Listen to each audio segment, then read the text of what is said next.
ఇప్పుడు ఎవరైతే ప్రధాన నిందితుడున్నాడో ప్రభాకర్ రావు గారు, ప్రస్తుతం అమెరికాలో ఇక్కడ ఉన్నాడు ఆయన, ప్రభాకర్ రావు గారు అసెంబ్లీ ఎన్నికల సందర్భంగా ఆయన ఇంటెలిజెన్స్ ఆఫీసర్, ఆయనకు పక్కా రిపోర్ట్ ఉంటుంది. నెక్స్ట్ ఏ ప్రభుత్వం వస్తుంది, ప్రజల ఆలోచన ఏంటని చెప్పి సర్వేలు చేసేటువంటి ఆలోచన వాళ్ళకు ఉంటుంది. సరే, కేసీఆర్కి భయపడి తప్పు రిపోర్ట్ ఇచ్చినా కూడా ఆయన మనసు మాత్రం ఏ ప్రభుత్వం వస్తుందో తెలుసుంటుంది ఆయనకు. అసెంబ్లీ ఎన్నికల సందర్భంగా బీఆర్ఎస్ పార్టీ ప్రభుత్వం పోతుంది కాబట్టి, కాంగ్రెస్ పార్టీ ప్రభుత్వం వచ్చే అవకాశాలు ఉన్నాయి కాబట్టి, మనం కూడా కాంగ్రెస్ పార్టీ నాయకులతో సన్నిహిత సంబంధాలు ఉంచుకోవాలి. లేకుంటే మనకి ఇబ్బంది వస్తుందని చెప్పి ఓ ప్లాన్ చేసినటువంటి ప్రభాకర్ రావు గారు ఇలా ఎన్నికల సందర్భంగా, అసెంబ్లీ ఎన్నికల సందర్భంగా కరీంనగర్కి వచ్చి కరీంనగర్లో అడ్డబిటాయించి, రాజా కిషన్ రావు గారు కరీంనగర్కి వచ్చి ప్రతిమా హోటల్లో 314 రూమ్ నెంబర్లో ఉండి ఆడ ఏం బిల్లులు చెల్లించకుండా, ఆడ రికార్డులో ఆయన పేరు రాయకుండా చాలా రోజుల పాటు అక్కడ అడ్డబిటాయించి ఇలా ఫోన్ ట్యాపింగ్ చేయడం జరిగింది. ఇక్కడ మంత్రి, అక్కడ మంత్రి నేను ఒక్కనే గెలవాలి, ఇంకా వేరే ఎవ్వరు గెలవద్దు అని చెప్పి మంత్రి పదవి కోసం అంతా ప్లాన్ చేశాడు. అందుకే ఈ ఫోన్ ట్యాపింగ్లో భాగంగానే విజయ రమణారావు గారు పెద్దపల్లి ఎమ్మెల్యే, ఇప్పుడు ఆయన పైసలు పట్టుకున్నారు. రామగుండం ఎమ్మెల్యే మక్కన్ సింగ్ టౌర్ గారు ఆయన పైసలు కూడా పట్టుకున్నారు.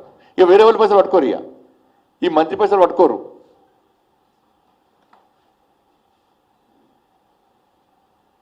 ఈ అసలు విషయం ఏంటంటే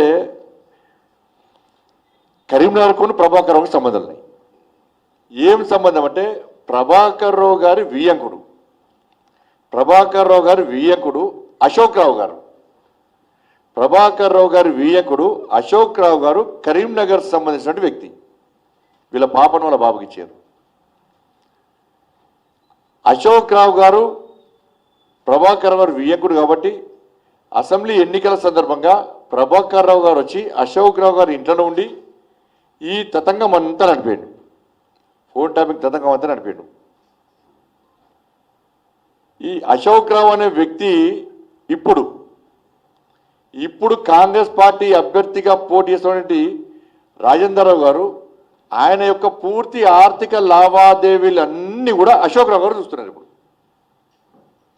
పూర్తి ఆర్థిక లావాదేవీలన్నీ కూడా అశోక్ రావు గారు చూస్తున్నారు. పోటీ చేస్తున్న రాజేందర్ రావు గారు కూడా అశోక్ రావు గారు ఇంట్లోనే ఉంటున్నాడు. ఇప్పుడు ఇవాళ కూడా వాళ్ళ ఇంట్లోనే ఉంటున్నాడు. కార్పొరేటర్లకు పైసలు ఇస్తాం,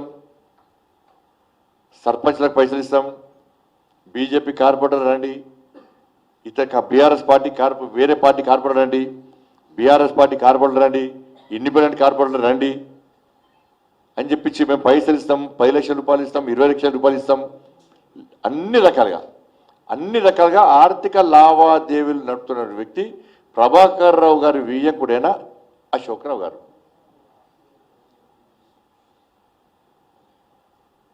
మన నామినేషన్ రోజు కూడా ఖర్చు మొత్తం కూడా అశోక్ రావు గారు పెట్టారు.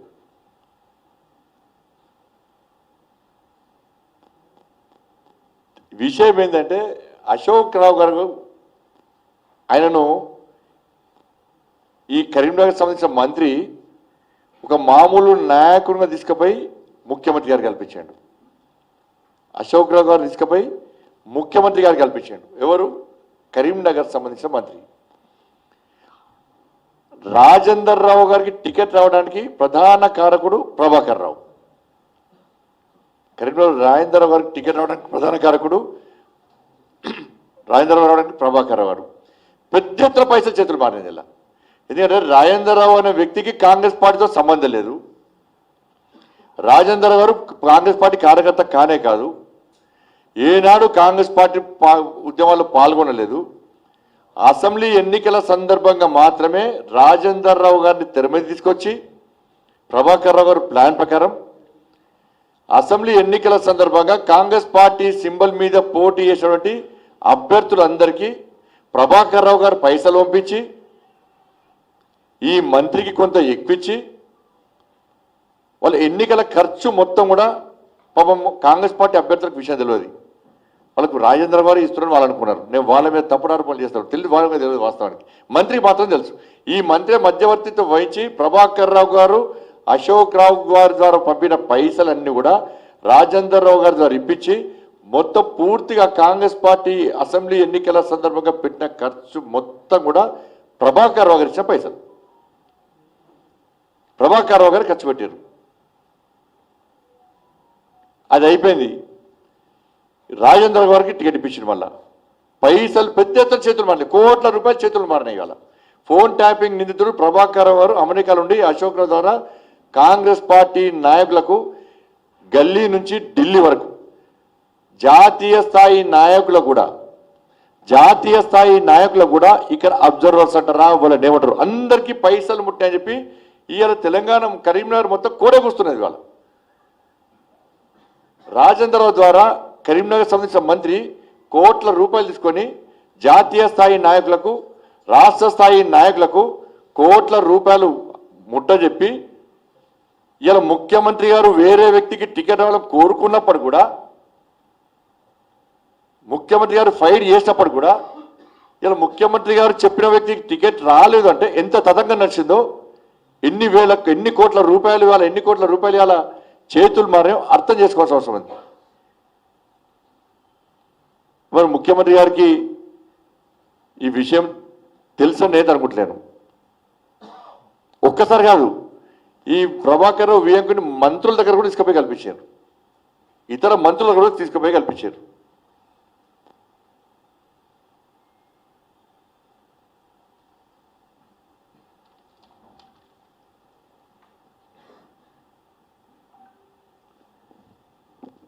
కాబట్టి ఇప్పటికైనా కాంగ్రెస్ పార్టీ ప్రభుత్వం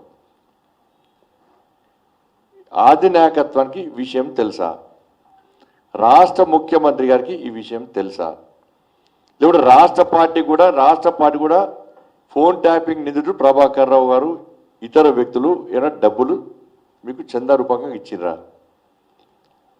ఎందుకంటే ఇవాళ కాంగ్రెస్ పార్టీ మీద అనుమానాలు వస్తున్నాయి. ఇవాళ రాధాకిషన్ రావు గారి స్టేట్మెంట్లో కేసీఆర్ ఆదేశం మేరకే మేము ఈ విధంగా ఫోన్ ట్యాపింగ్ చేస్తామని చెప్పి ప్రధాన నిందితుడు ఆరోపించినప్పుడు మరి రాష్ట్ర ప్రభుత్వము ఈ విషయంలో ఎందుకు క్రిమినల్ చర్యలు చేపడతలేదు? కనీసం 41 నోటీస్ ఎందుకు ఇస్తలేదు? ఇవాళ ఆరోపణ పక్కగా స్టేట్మెంట్ ఇచ్చి కాడేసారు. ఇవాళ మీరు స్టేట్ పోలీసే క్లియర్ ఉన్నదిలా ఆరోపణలు వచ్చినప్పుడు కేసీఆర్ కుటుంబం మీద ఎందుకు చర్యలు తీసుకోలేకపోతుంది కాంగ్రెస్ పార్టీ ప్రభుత్వం? ఇలా కేసు విషయంలో ఎందుకు ప్రస్తావన ముద్దియలేకపోతున్నది కాంగ్రెస్ పార్టీ ప్రభుత్వం?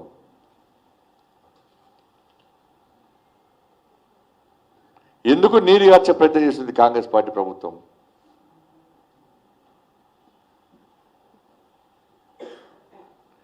ఇవాళ మీరు చూడండి, ఇప్పటివరకు కూడా ప్రణీత్ రావు అనే వ్యక్తి సిరిసిల్ల కేంద్రంగా కంట్రోల్ రూమ్, వార్ రూమ్ ఏర్పాటు చేసుకొని పూర్తిగా ఫోన్ ట్యాపింగ్ చేసి సిరిసిల్లలో ఎందుకు పెట్టినారు? సిరిసిల్లలో కేటీఆర్ కొడుకు ప్రాతినిధ్యం వహిస్తున్నటువంటి ప్రాంతం, కేసీఆర్ కొడుకు తెలియకుండానే పెట్టిండాడా సిరిసిల్లలో? అంటే దీని ద్వారా కేసీఆర్ సంబంధం ఉంది, కేసీఆర్ కొడుకు సంబంధం ఉంది. దానిలో మనం ఫుల్ దానిలో మనం అనలేదు. సిరిసిల్ల కేసీఆర్ కొడుకు అడ్డా అని చెప్తాడు, నీకు తెలియకుండా ఎవడో వాళ్ళదాడ నీ కంట్రోల్లో నీ కబందాస్తాలు పెట్టుకున్నావు. కాబట్టి ప్రణీత్ రావు అనే వ్యక్తి ఫోన్ ట్యాపింగ్ చేసిన తర్వాత, ప్రభుత్వాలు మారిన తర్వాత హార్డ్ డిస్కులు ఏవైతే ఉన్నాయో పూర్తిగా వైర్లు కట్టేసి హార్డ్ డిస్కులను పూర్తిగా ధ్వంసం చేసి 2 వీలర్ మీద పోయి మూసీ నదిలో పడేసినా అక్కడిక్కడ పడేసినా అన్నప్పుడు ఇలా కేసీఆర్ రాధాకిషన్ రావు గారు అనే స్టేట్మెంట్లో కేసీఆర్ పేరు ప్రస్తావించినప్పుడు మరి రాష్ట్ర ప్రభుత్వం కానీ అధికారులు కానీ ఈ విషయాన్ని, వాస్తవ విషయాన్ని ప్రజలకు ఎందుకు స్పష్టం చేయలేకపోతున్నది? ఇంతవరకు ప్రజలకు ఈ విషయాలను ఎందుకు వివరించలేకపోతున్నది? ప్రజల ముందు ఈ వాస్తవ విషయాలను ఎందుకు ఉంచలేకపోతున్నది? ఈ స్టేట్మెంట్ విషయంలో ఇంతవరకు రాష్ట్ర ప్రభుత్వం ఎందుకు ప్రస్తావించలేకపోతున్నది?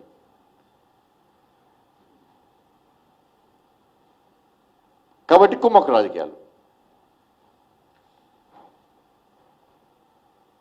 ఇంతవరకు రాష్ట్ర ప్రభుత్వం అఫీషియల్గా ఎక్కడ మాట్లాడలే, అధికారులు ఎక్కడ అఫీషియల్ స్టేట్మెంట్ ఇవ్వలేదు ఇంతవరకు కూడా. మొత్తం కేసు రిమాండ్, నిందితులు రిమాండ్ వేరు, విచారణ కస్టడీ తీసుకున్నారు, వాళ్ళ స్టేట్మెంట్స్ రికార్డ్ చేశారు. దానిలో కేసీఆర్ పేరు వచ్చింది, శ్రీశైలంలో కేటీఆర్ కేసీఆర్ కొడుకు తెలిసే జరిగింది. దీనికి కరీంనగర్ సంబంధించిన మంత్రి హస్తం ఉంది. ఆ మంత్రి కూడా కేసీఆర్ కుటుంబానికి సన్నిహిత సంబంధాలు ఉన్నాయి. కోట్ల రూపాయలు చేతులు మారినాయి. ఢిల్లీ వరకు కూడా పైసలు ఇచ్చి టికెట్ తీసుకున్నామని చెప్పి వాళ్ళే చెప్తున్నారు. పార్టీకి సంబంధం లేని వ్యక్తికి టికెట్ ఇస్తామని చెప్తున్నారు. ఇలా వేల కోట్ల రూపాయలు ఖర్చు పెట్టి ఇలా కరీంనగర్లో గెలవాలని చూస్తున్నారు. ఏమీ లేకుండా సెకండ్ ప్లేస్ అన్న రావాలని చూస్తున్నారు. బీఆర్ఎస్ పార్టీ అభ్యర్థి, కాంగ్రెస్ పార్టీ అభ్యర్థి ఇద్దరు కూడా కేసీఆర్ అనే నాణానికి బొమ్మ పొడుస్తున్నట్టు వాళ్ళు. బీఆర్ఎస్ ఏం చేస్తుంది, మేం గెలిచకుండా పర్లేదు, మేము గెలిచినా పర్లేదు, మేము గెలిచినా కాంగ్రెస్ వాళ్ళు గెలిచినా ఒకటే. కాంగ్రెస్ ఏమంటుంది, నేను గెలిచినా బీఆర్ గెలిచినా ఒకటే, కానీ బండి సంజయ్ గెలిచి బీజేపీ గెలుగుతాడా. మేమిద్దరం ఇట్లా ఎవరు గెలిచినా కూడా రేపు ప్రభుత్వం మీద ఒత్తిడి తీసుకురావచ్చు. ఫోన్ ట్యాపింగ్ కేసు సంబంధించి దీన్ని మనకు సపోర్ట్ చేయొచ్చు, కేసు నీరు ఆరచ్చు అని చెప్పి ఒక ప్లాన్ ప్రకారం ఇది జరుగుతుంది. ఇది కేవలం కరీంనగర్తో సంబంధం, కరీంనగర్తో పాటు తెలంగాణ రాష్ట్ర వ్యాప్తంగా అనేక ప్రాంతాలకు ఈ ఫోన్ ట్యాపింగ్ కేసు ముడిపడి ఉంది. ప్రభాకర్ రావు అనే వ్యక్తి ఢిల్లీలో పాపం వాళ్ళ వియ్యంకుంటలేమో కాంగ్రెస్ పార్టీ అభ్యర్థి ఉంటాడు, ఢిల్లీలో మాత్రం వీళ్ళ కూతురింట్లో ప్రభాకర్ రావు ఉంటాడు. ఢిల్లీలో ఆయనే, గల్లీలో ఈయనే.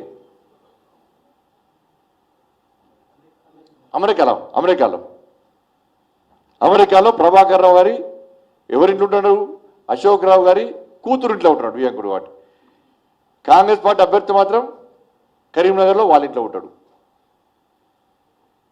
ఆయన రాడు. ఇప్పుడు ఆయనకి ఇంకో 10 సంవత్సరాలు వీజా ఉంది, రావద్దని కూడా కోరుకుంటున్నారు కాంగ్రెస్ పార్టీ వాళ్ళు.